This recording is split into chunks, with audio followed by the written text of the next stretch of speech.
हर एक इंसान का कोई शौक रहता है। किसी को महंगी गाड़ी का शौक है तो किसी को अच्छे कपड़ों का शौक है, लेकिन ईशा को नए नए बॉयफ्रेंड बनाने का शौक है। वो कॉलेज में है और हर महीने बॉयफ्रेंड बदलती है। फिलहाल वो अपने करंट बॉयफ्रेंड के साथ घूम रही है और कॉलेज के बाहर अनुराग नाम का एक लड़का अपनी महंगी बाइक पर बैठकर उसे ताड़ रहा है। अरे ये ईशा इस चोमू के साथ क्या कर रही है? ईशा को तो मुझ जैसे लड़के के साथ होनी चाहिए। तभी अनुराग के पास बैठा कॉलेज का एक लड़का कहता है, कुछ दिन रुक जाओ भाई, तुम्हें भी मौका मिलेगा। ईशा हर महीने बॉयफ्रेंड बदलती है, तुम लाइन में लग जाओ, तुम्हें भी मौका मिलेगा। अनुराग सच में लाइन में लग गया और अगले दिन ईशा को प्रपोज कर दिया और ईशा ने भी हाँ कर दिया। अनुराग ने कहा, ईशा, मैं अमीर हूँ, मैं तुमसे केवल चक्कर नहीं चलाना चाहता, मैं तुमसे शादी करना चाहता हूँ। शादी? ठीक है, मैं इस बारे में सोच कर देखती हूँ। कॉलेज खत्म होने को था और ईशा को शादी तो करनी ही थी। उसने कुछ दिन अनुराग के साथ घूम फिर कर देखा और फिर सोचा, इस लड़के के पास तो बहुत सारे पैसे हैं, मैं इसी से शादी कर लेती हूँ। लेकिन ईशा ने जब ये बात अपनी सहेलियों को बताई तब सहेलियों ने कहा, अरे अरे, नया साल भी आने वाला है, नए साल में नई नई शादी, तेरे तो मजे हैं ईशा। हाँ वो तो है, लेकिन ईशा मैं एक बात सोच रही हूँ, एक ही लड़के पर ज्यादा दिन तो तेरा मन टिकता नहीं है। पहले ठीक था, लेकिन शादी के बाद क्या करेगी? कुछ दिन बाद अगर अनुराग तुझे पसंद नहीं आया तो फिर से बदल लूंगी। बॉयफ्रेंड बदलना और पति बदलने में फर्क होता है ईशा। अरे वो सब बाद में देखा जाएगा, पहले मुंह मीठा तो कर, मेरी शादी होने वाली है 1 जनवरी को। ईशा ने अपनी सहेलियों को मिठाई खिलाई। ईशा के घर वाले भी खुश थे। उन्हें लगता था कि उनकी बेटी कभी शादी नहीं करने वाली है। लेकिन जब ईशा शादी के लिए राजी हुई तब उनकी जान में जान आई। अरे सुन रहे हो, हमारी बेटी बड़ी हो गई है, शादी के लिए मान गई है। हाँ हाँ, मैं उसे सबसे महंगा लहंगा खरीद कर दूंगा। मेरी बेटी की शादी है। ईशा को सब कुछ मिला। जिन चीजों के लिए एक साधारण घर की लड़की तरस जाती है, वो सब ईशा को बड़ी आसानी से मिल गया और 1 जनवरी को उसकी शादी हो गई। नए साल में वो नई बहू बनकर ससुराल चली गई।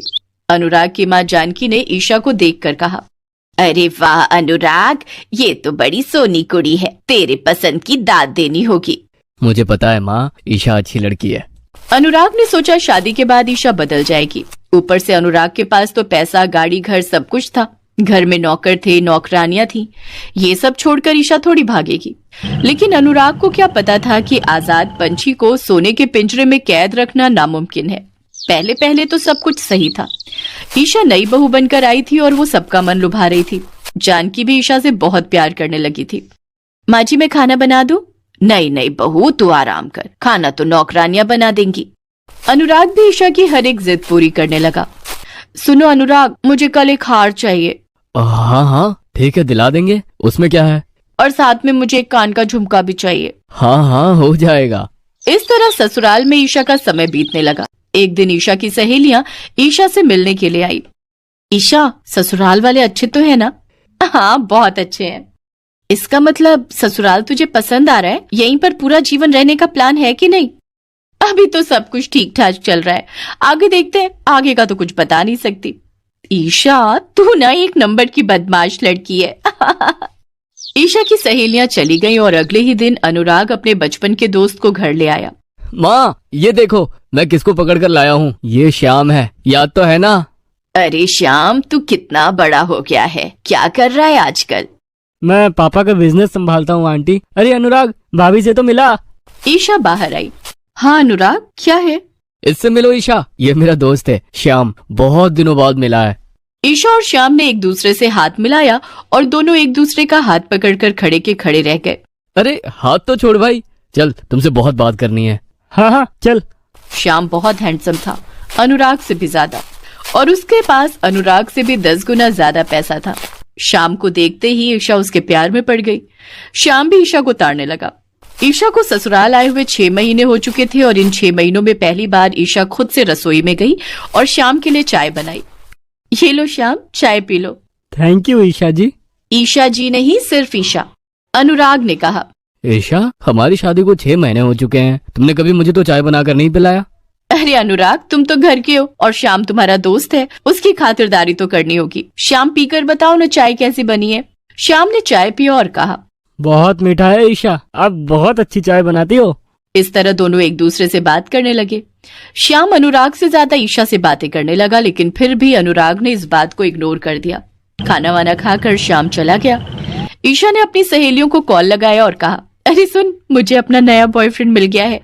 मतलब अभी कल ही तो तूने कहा कि सब कुछ चंगा है। हाँ कल तक था, लेकिन मैं आज अनुराग के दोस्त से मिली और मुझे उससे प्यार हो गया। ईशा जरा समझ, तेरी शादी हो चुकी है, मजाक नहीं हो रहा अब ये। मजाक की क्या बात है, मुझे वो लड़का पसंद आ गया है तो मैं क्या करूं, चल रखती हूँ। ईशा के दिल और दिमाग से अनुराग हट गया था और वहां श्याम ने जगह बना ली थी। अगले दिन श्याम खुद से घर पर आ गया। ईशा भाभी जरा चाय पिला दो। अरे श्याम बैठो बैठो, मैं चाय बनाकर लाती हूँ। ईशा चाय बनाकर ले आई और ऐसे ही हर रोज दोनों की मुलाकात होती रही। अनुराग ने भी शक नहीं किया क्योंकि श्याम उसका दोस्त था। श्याम हर रोज घर पर आने लगा और ईशा से गप्पे लड़ाने लगा। इसी तरह 4 महीने और कट गए। साल खत्म होने में और 2 महीने ही बचे थे। एक दिन ईशा ने श्याम से कहा, श्याम मुझे और इस घर में अच्छा नहीं लग रहा है, मुझे तुम्हारे घर में ले चलो। हाँ हाँ चलो। ऐसे नहीं, शादी करके बीवी बनाकर। अच्छा तो ये बात है, लेकिन अनुराग बुरा मान जाएगा। मानने दो उसे बुरा, तुम्हारे पास अनुराग से ज्यादा पैसा और पावर है, क्या ही उखाड़ लेगा वो। दोनों ने मिलकर नए साल में शादी करने के बारे में सोचा। ईशा ने ये बात अपनी सहेलियों को बताई। अरे वाह, नया साल नया ससुराल, बहुत अच्छी बात है ये तो। लेकिन ईशा, ये श्याम धोखा तो नहीं देगा ना? मुझे धोखा दे सके ऐसा लड़का अभी तक पैदा ही नहीं हुआ। धोखा देने का काम सिर्फ मेरा है। ईशा को अपनी सुंदरता पर घमंड था। 2 महीने देखते ही देखते खत्म हो गए और 1 जनवरी को ईशा ससुराल से भाग गई। लेकिन श्याम ने जिस जगह पर उसे जाने के लिए बोला था, वहां जाकर उसने देखा कि श्याम के साथ अनुराग भी खड़ा है। अरे अनुराग, तुम यहाँ? हाँ मैं जानबूझकर श्याम को घर लाया था। ये सब कुछ मेरा ही प्लान था। मतलब अनुराग देखना चाहता था कि तुम मुझसे प्यार करती हो या नहीं। उसका जवाब मुझे मिल गया है। अनुराग ने ईशा से डिवोर्स ले लिया। 2 नाव पर पैर रखकर ईशा खुद डूब गई। वो शर्म के मारे मायके भी नहीं लौट पाई और नए साल में नया ससुराल जाने की जगह वो रास्ते पर आ गई। इसीलिए कहते हैं कि 2 नाव में पैर रखकर कभी नहीं चलना चाहिए। बाहर बहुत तेज बारिश हो रही थी। बारिश के साथ साथ ओले भी गिर रहे थे। जनवरी के महीने में इतनी बारिश इससे पहले शायद ही किसी ने देखी हो। लता अपनी 5 साल की बेटी पूजा को लेकर कमरे के एक कोने में सिकुड़ कर बैठी हुई थी। बहुत ठंड है माँ, ऐसा लग रहा है कि जैसे ठंड हड्डियों में भी घुस रही है। इस बारिश ने तो सत्यानाश कर दिया। आज 1 रुपए की भी कमाई नहीं हुई, ऊपर से दवाई खरीदने में इतना पैसा खर्चा हो गया। दोनों की हालत बहुत खराब थी। उनका घर मिट्टी से बना हुआ था और लगातार ओले गिरने की वजह से घर टूट पड़ा। घर के अंदर बारिश का पानी घुसने लगा। देखते ही देखते घर के अंदर कमर तक पानी जम गया। हे राम, अब क्या करूं? हे भगवान, यही दिन दिखाने के लिए जिंदा रखे थे क्या? हमें भी उस दिन मार क्यों नहीं दिया? उस दिन मतलब 2 महीने पहले की बात कर रही थी लता। 2 महीने पहले एक भयानक हादसा हो गया। उससे पहले सब कुछ ठीक ठाक था। लता का पति रमेश बाजार में रिक्शा चलाता था। रमेश की जितनी कमाई होती थी उसमें तीनों का अच्छे से गुजारा हो जाता था। लेकिन उसके बाद लता गर्भवती हो गई। मेरी कमाई तो दिन ब दिन कम होती जा रही है। इतनी सी कमाई में चारों का कैसे चलेगा? क्यों बापू, कमाई कम क्यों हो रही है? आजकल सब लोग ई रिक्शा में चढ़ना चाहते हैं। वो साधारण रिक्शा से तेज चलती है ना। सोच रहा हूँ कि मैं भी एक ई रिक्शा खरीद लूँ। लेकिन पैसे कहाँ से आएंगे? उधार लूंगा। वैसे भी कुछ दिनों के बाद कोई साधारण रिक्शा में बैठेगा ही नहीं। रमेश ने महाजन से ई रिक्शा खरीदने के लिए 50,000 रुपए उधार ले लिए और उसके बाद उसकी कमाई दुगनी हो गई। लेकिन वो कहते हैं ना, किसी किसी इंसान के नसीब में सुख ज्यादा दिन नहीं टिकता है। एक शाम को रमेश ने लता से कहा, लता चलना, मेले से घूम कर आते हैं। कितने दिन हो गए हम कहीं घूमने नहीं गए। लता और पूजा मेले में जाने के लिए तैयार हो गए। रमेश दोनों को अपनी ई रिक्शा में बिठाकर मेले की ओर चलने लगा और तभी अचानक कहीं से एक महंगी गाड़ी तेजी से वहां और रमेश की ई रिक्शा को धक्का मारा। लता और पूजा रिक्शा से गिर गए। उन दोनों को ज्यादा चोट नहीं लगी, लेकिन रमेश के सर पर गहरी चोट आ गई। अरे ये क्या हुआ? क्या हुआ है आपको? क्या हुआ पापा, क्या हुआ? तभी गाड़ी से एक 25 साल का लड़का निकला। वो नशे में धुत था। उसने कहा, ए गरीब लोग, ये मेरी गलती नहीं है, ठीक है? ये याद रखना। ये बोलकर वो लड़का गाड़ी लेकर चला गया। लेकिन यहाँ रास्ते में पड़े पड़े रमेश का देहांत हो गया। लता और पूजा बहुत रोई। वो लोग खुशी मनाने मेले में जा रहे थे, लेकिन वही खुशी उनके लिए श्राप बन गया। उधर वो लड़का जब गाड़ी लेकर घर गया तब उसके पिता ने गाड़ी में खून के धब्बे देखे। उनका नाम मिस्टर सिंघानिया था। ये खून के धब्बे कैसे लगे? तब मिस्टर सिंघानिया के बेटे ने उन्हें सब कुछ बताया। ये सुनकर सिंघानिया साहब गुस्सा हो गए और अपने बेटे को जोर से एक थप्पड़ लगाया। तुझे शर्म नहीं आती? शराब के नशे में किसी गरीब को मार डाला। नहीं नहीं, मुझे इसका प्रायश्चित करना होगा। मिस्टर सिंघानिया रमेश के परिवार की खोज में लगे। इधर लता और पूजा इस शोक से उभरने की कोशिश कर ही रहे थे कि इतने में महाजन उनके घर आ गया। अरे आप यहाँ कैसे आना हुआ? कैसे आना हुआ मतलब? तेरे पति ने 50,000 रुपए उधार लिए थे, वो कौन चुकाएगा? चल पैसे निकाल। थोड़ा तो समझने की कोशिश कीजिए साहब, हम अभी कहाँ से लाएंगे पैसे? वो मुझे क्या पता, मैं तुझे 1 महीने का समय देता हूँ। पैसे नहीं देगी तो जान से हाथ धो बैठेगी। महाजन चला गया। लता ने गुल्लक निकाल कर देखा कि उसमें कुछ 50 रुपए ही पड़े थे। इसमें तो हमारे खाने के भी पैसे नहीं है, भला 50,000 रुपए मैं कहाँ से लाऊंगी? लता सोच में पड़ गई। अगले दिन वो ई रिक्शा लेकर रास्ते पर निकल गई। आपको कहाँ जाना है मालिक? मुझे ऑफिस जाना है। और कहाँ? आइए मैं छोड़ देती हूँ, 50 रुपए दे देना। पागल है क्या? तू औरत है और ऊपर से गर्भवती भी। जा भाग यहाँ से, मेरा टाइम खराब मत कर। लता को हर एक आदमी से रिजेक्शन मिला। पहले दिन लता की 1 रुपए की भी कमाई नहीं हुई। कोई बात नहीं माँ, धीरे धीरे होगा। आज हम दोनों पानी पीकर सो जाते हैं। दोनों पानी पीकर सो गए। फिर कुछ दिन ऐसे ही बीते।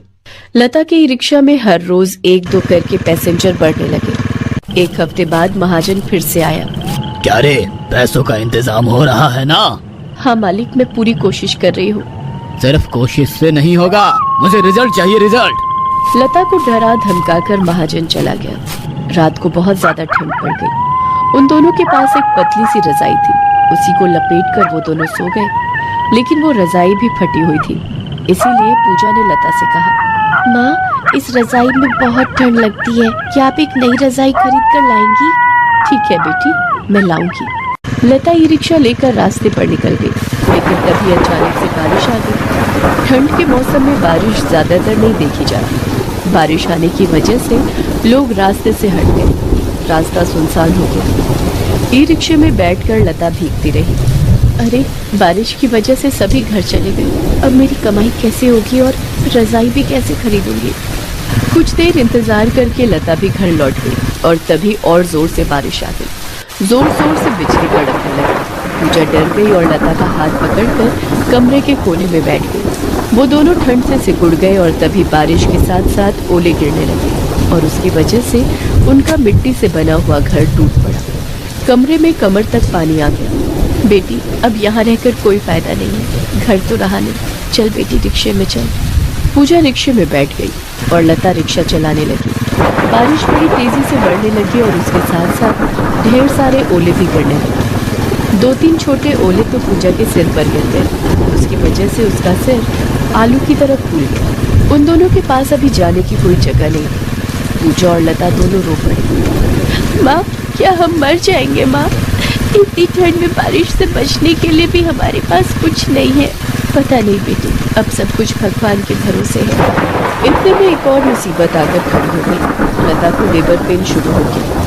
वो दर्द से तड़पने लगी। आह आह बहुत दर्द हो रहा है। आह क्या हुआ माँ, क्या हुआ? लगता है माँ को अस्पताल ले जाना होगा।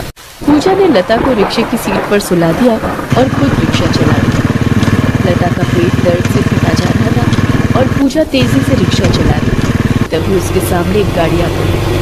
गाड़ी से महाजन बाहर आया और उनको धमकाना शुरू किया। अच्छा, तो अब बारिश का फायदा उठाकर भाग रहे हो तुम दोनों? क्या सोचा था, मुझे पता नहीं चलेगा?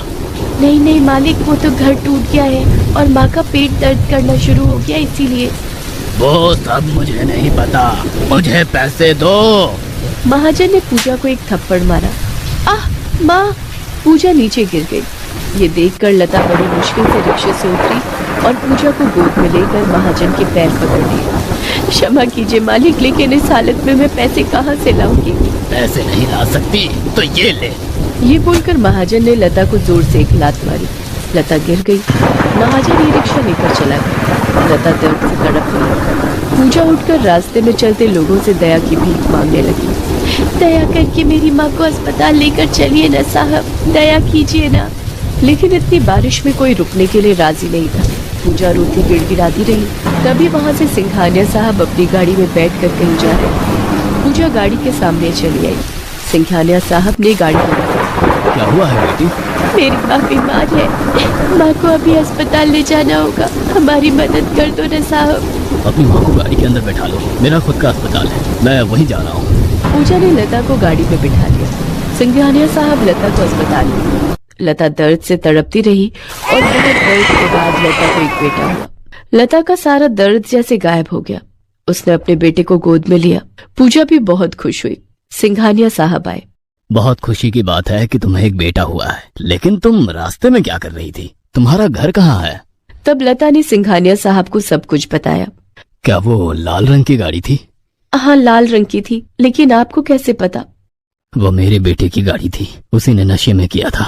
उसके लिए मैं शर्मिंदा हूँ। मैं कब से तुम लोगों को ढूंढ रहा हूँ। मुझे प्रायश्चित करना है। मैं तुम्हें घर, पैसा सब कुछ देने के लिए तैयार हूँ, और तुम्हारे बच्चों को मैं अपने बच्चों की तरह पालने के लिए भी तैयार हूँ। लता को कुछ समझ नहीं आया कि वो क्या बोले। अचानक से उसे जैसे सब कुछ मिल गया। लता के लिए सिंघानिया साहब ने घर बना दिया और उसे बहुत सारे पैसे दिए।